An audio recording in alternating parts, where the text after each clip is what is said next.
वैकुंठ चतुर्दशी की पहली कथा। वैकुंठ चतुर्दशी की पौराणिक कथा के अनुसार एक बार की बात है, नारद जी पृथ्वी लोक से घूमकर वैकुंठ धाम पहुँचते हैं।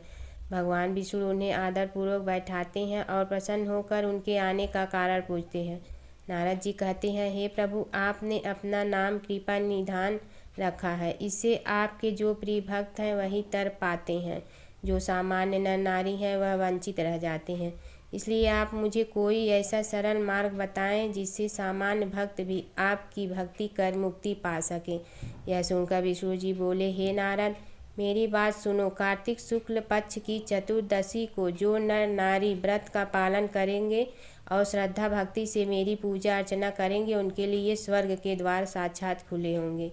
इसके बाद विष्णु जी जय विजय को बुलाते हैं और उन्हें कार्तिक चतुर्दशी को स्वर्ग के द्वार खुला रखने का आदेश देते हैं। भगवान विष्णु कहते हैं कि इस दिन जो भी भक्त मेरा थोड़ा सा भी नाम लेकर पूजन करेगा वह वैकुंठ धाम को प्राप्त करेगा। दूसरी कथा।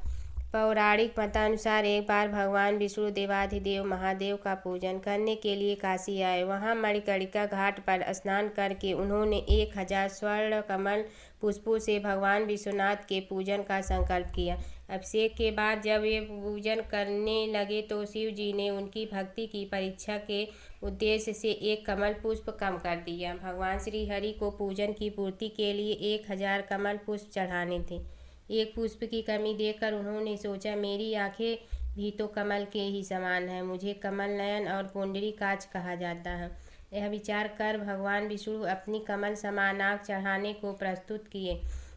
विष्णु जी की इस अगाध भक्ति से प्रसन्न होकर देवाधिदेव महादेव प्रकट होकर बोले, हे विष्णु, तुम्हारे समान संसार में दूसरा कोई मेरा भक्त नहीं है। आज की यह कार्तिक शुक्ल चतुर्दशी अब वैकुंठ चतुर्दशी कहलाएगी और इस दिन व्रत पूर्वक जो पहले आपका पूजन करेगा उसे वैकुंठ लोक की प्राप्ति होगी। भगवान शिव ने इसी वैकुंठ चतुर्दशी को करोड़ों सूर्यों की कांति के समान वाला सुदर्शन चक्र विष्णु जी को प्रदान किया। शिव जी तथा विष्णु जी कहते हैं कि इस दिन स्वर्ग के द्वार खुले रहेंगे।